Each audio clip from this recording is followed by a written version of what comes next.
नमस्कार, capital TV Uttar Pradesh पर किस्सा यूपी का देख रहे हैं आप। मैं हूं राधिका राज।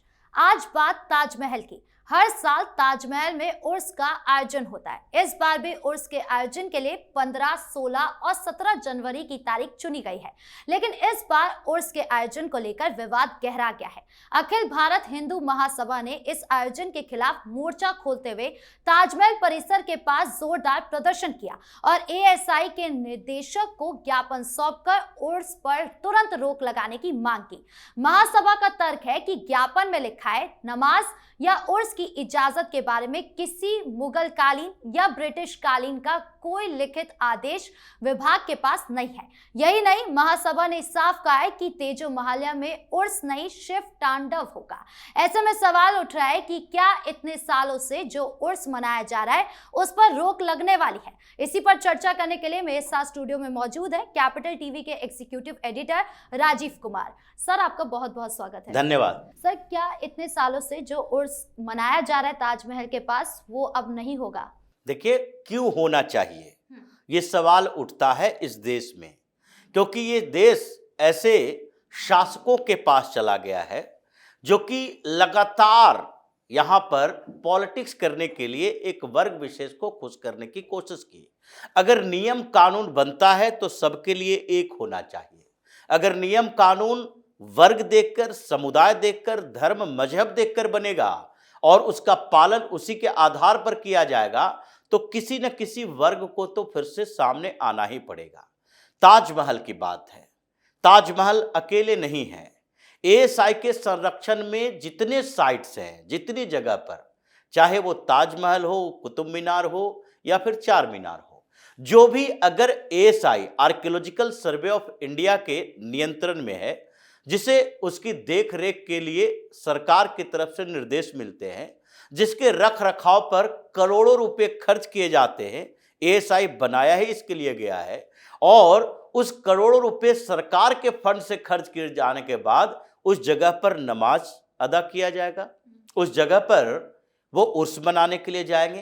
क्या मुस्लिम टैक्स पेयर के पैसे से ताजमहल का रख रखाव होता है? धर्म की बात तो बाद में हो जाएगी, मजहबी फरमान की बात बाद में हो जाएगी, लेकिन सबसे पहले तो इसी के ऊपर एएसआई को ध्यान देना चाहिए कि कई बार ये मामला ताजमहल का सामने आया कि वहां पर नमाज अदा करने की इजाजत क्यों मिलनी चाहिए। अगर कहीं भी कोई कैंपस है, खाली जगह है, तो क्या इन लोगों के लिए वो जगह निर्धारित कर दी जाएगी?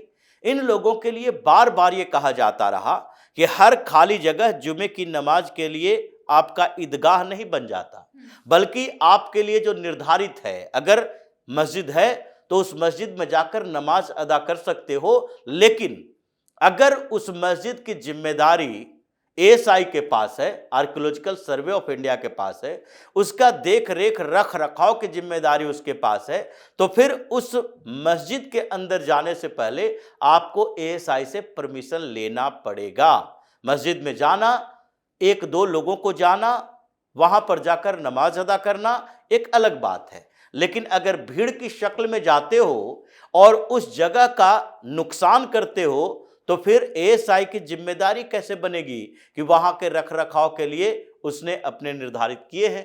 अगर नमाज अदा करने के लिए जाते हो तो उसी तरीके से एएसआई को उसके खिलाफ एक टिकट लगा देना चाहिए। जैसे सामान्य लोग अगर ताजमहल का देखने जाते हैं तो उसको टिकट देना पड़ता है, पैसे देने पड़ते हैं, टिकट खरीदने पड़ते हैं।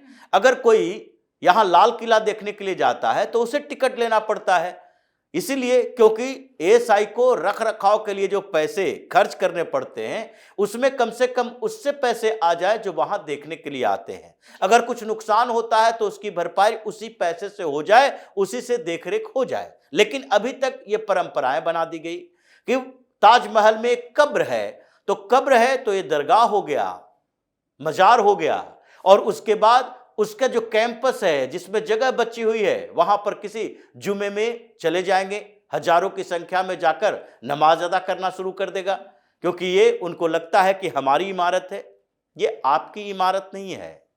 अगर ये मुगालते में हो कि मुगलिया सल्तनत में बने हुए सारे ये जितने भी मस्जिद हैं, दरगाह हैं या फिर किला है वो तुम्हारी बपौती है तो ये तुम्हारी भूल है, क्योंकि उसके ऊपर सरकार का नियंत्रण है और उस समय भी वो सरकार के पैसे से बना है। ये उज्बेकिस्तान से बाबर पैसा लेकर नहीं हिंदुस्तान आया था, और यहां आकर जो जितनी भी इमारतें बनी है, चाहे लाल किला ही क्यों ना हो, क्यों नहीं दावेदारी हो गई? क्यों आखिरकार दावेदारी इनके लोगों की नहीं हो पाई? मुगलिया सल्तनत में अभी भी बहादुर शाह जफर का वो जो पड़पोता पुतोहू ये सब कोर्ट में गई थी, कुछ समय पहले ही कोर्ट में गई थी कि हमारी स्थिति बहुत खराब है भाई, वहां पर ये लाल किला में हमें दिया जाए जगह रहने के लिए। वो झुग्गियों में रहती है कोलकाता के, लेकिन सुप्रीम कोर्ट ने सीधे तौर पर मना कर दिया। लेकिन सिंधिया से उसके किले नहीं छीने गए, उसके वारिस है।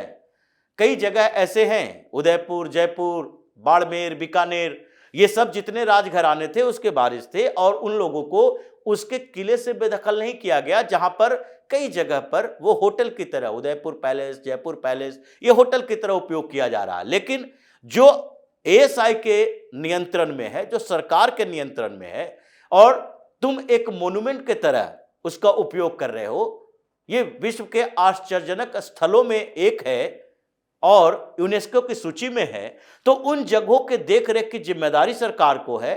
पूरी दुनिया से पर्यटक आते हैं उसको देखने के लिए, कई देशों के राष्ट्रपति, प्रधानमंत्री आते हैं, परिवार के साथ देखने के लिए जाते हैं। उस जगह के देखरेख की व्यवस्था अगर सरकार कर रही है, तो फिर तुम्हारे लिए कैसे खुल जाएगी?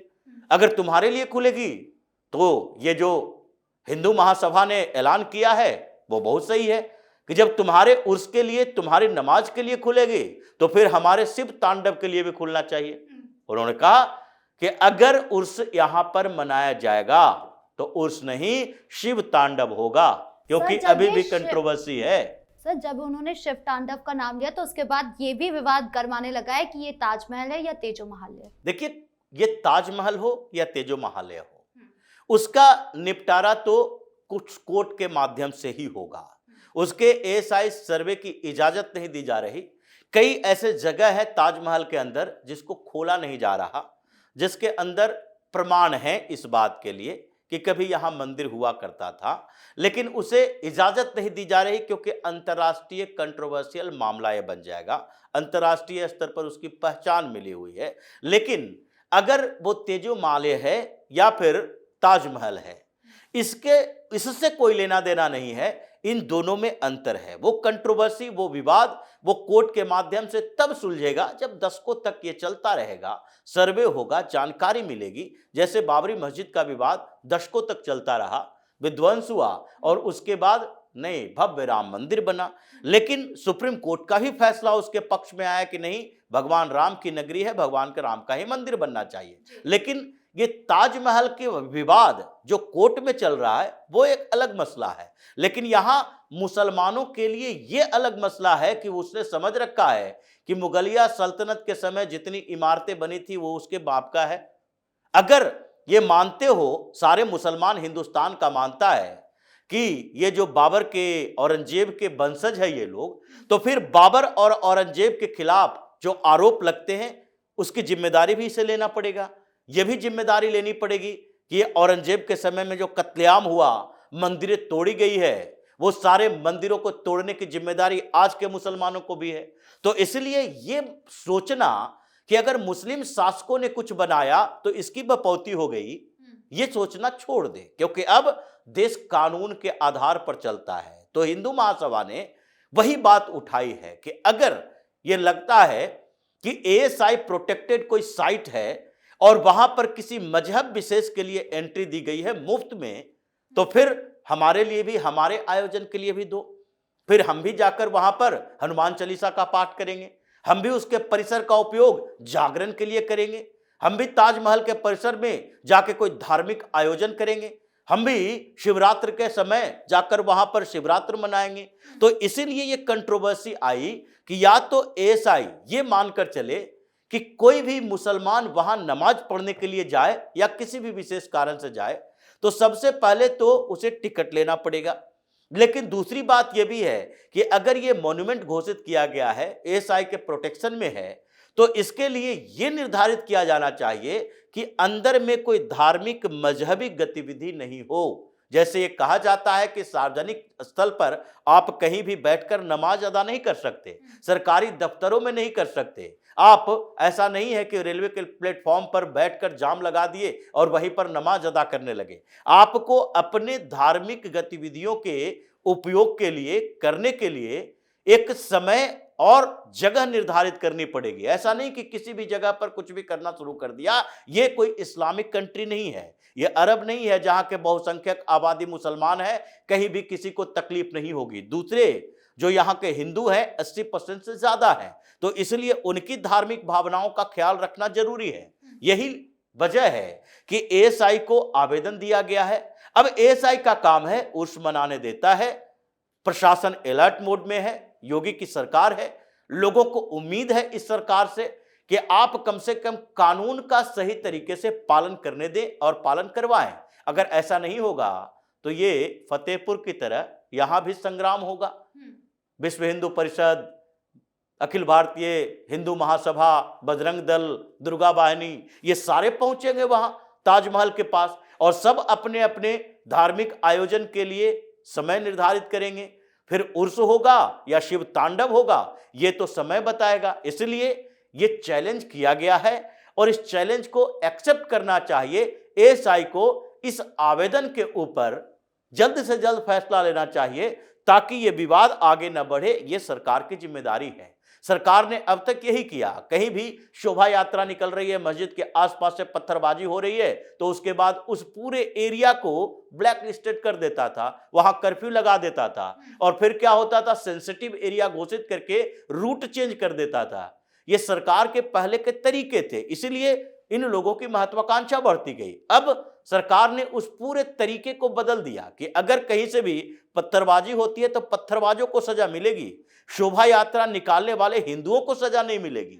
तो इसलिए अब यह समस्या आई है ताजमहल को लेकर कि वहां पर कोई भी मजहबी गतिविधि नहीं होगा, न नमाज पढ़ा जाएगा और न ही उर्स जैसे आयोजन होंगे। इसलिए अब इसके ऊपर फैसला तो लेना ही पड़ेगा। जी, इस मुद्दे पर जानकारी देने के लिए आपका बहुत बहुत धन्यवाद। धन्यवाद। तो उर्स को लेकर भारी विवाद के बीच आगरा प्रशासन ने हाई अलर्ट जारी कर दिया है, जिसके बाद ताजगंज और आसपास के क्षेत्रों में पुलिस बल तैनात कर दिए गए हैं। यही नहीं, इंटेलिजेंस सिस्टम को भी एक्टिव कर दिया गया है ताकि माहौल ना बिगड़े। तो इस खास शो में इतना ही। कैसा लगा वीडियो कमेंट बॉक्स में जरूर बताएं। वीडियो को लाइक करें, शेयर करें और चैनल को सब्सक्राइब करना ना भूलें। धन्यवाद।